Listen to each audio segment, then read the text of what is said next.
Just to underline the chaos we're faced with here, the finance minister resigned the day she was to present the fall budget, which was going to contain a massive deficit overrun. The job then went automatically to the industry minister, who immediately resigned, like on the spot, which then went down the line, and the next person in order was the famous two Randys. And they're not available to do the job either. We're now less than 2 hours away from the fall economic update. Why won't the Prime Minister have the courage to come in here, present it himself, and put it for a confidence vote tonight? Hear, hear.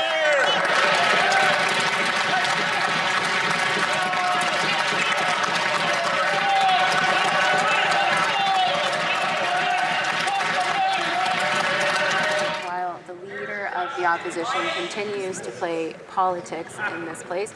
We look forward to presenting the fall economic statement later this afternoon that will have a series of important measures for Canadians, things that are going to help them with the affordability challenges, that are going to put Canada, Canadian jobs, and the Canadian economy first. Thank you, Mr. Speaker. People can't afford their groceries. People can't find a home to call their own. And the Conservatives are laughing. Order! Order!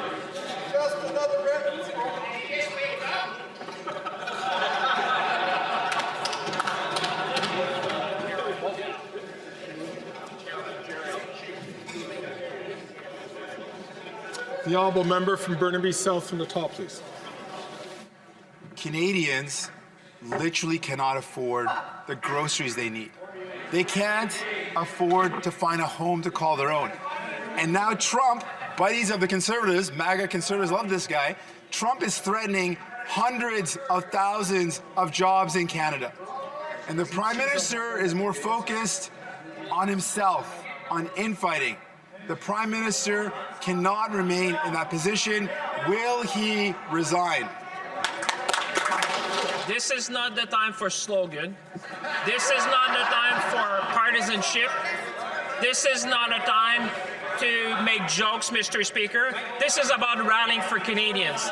This is a time where Canadians need to know that this House and all the members are standing behind them, that we're going to invest in Canadians, that we're going to invest in this country, that we're going to invest in our workers, and that we're going to invest in our industry, Mr. Speaker, and that we're going to prepare Canada to be the best prepared to be able to deal with our U.S. friends. Mr. Speaker, this is the time where we show that we are all Canadians. The NDP leader is absolutely right. This cannot continue. This Prime Minister cannot go on like this. Housing costs have doubled. Food bank use has doubled. The debt has doubled. Gun crime has doubled. And now we face troubling tariff threats from a president who can see weakness coming from a mile away. The Prime Minister must leave this job, but there's only one person who can remove him, and that's the leader of the NDP. Will he put the country ahead of his pension and vote for a carbon tax election now? They can't even stand by each other. Hours before delivering the fiscal update, the finance minister resigned. She lost confidence in the Prime Minister. Last night, the failed housing minister and the worst immigration minister in the history of this country also resigned. A couple of Randys, and now they're up to 9 ministers that need to be replaced. He's lost control of the government. The party of backroom boys is over. The backbench should look up from their laptops, and the NDP leader shouldn't be the only one in this House with confidence in the Prime Minister. Present the statement and call a vote today. Hear, hear.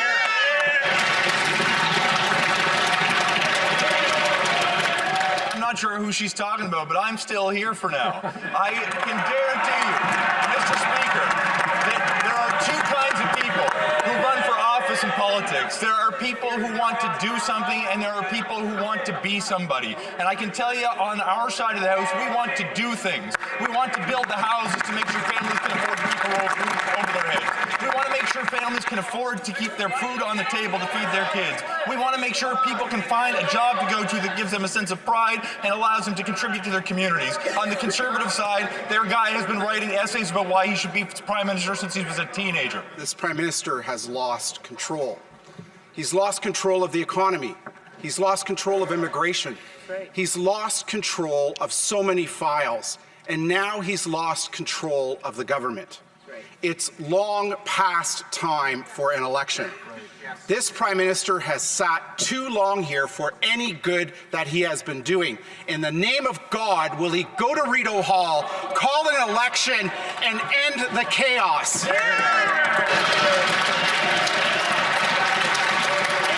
As you well know, and as every member in this place knows, just because a Conservative member of Parliament wishes something does not mean that it actually happens. Amen. But what happened over the past couple of weeks, Mr. Speaker, is the government secured the confidence of this House. And the government does enjoy the confidence of this House, Mr. Speaker, and that is why we will be presenting the fall economic statement later today, which we look forward to sharing with Canadians. Thank you, Mr. Speaker.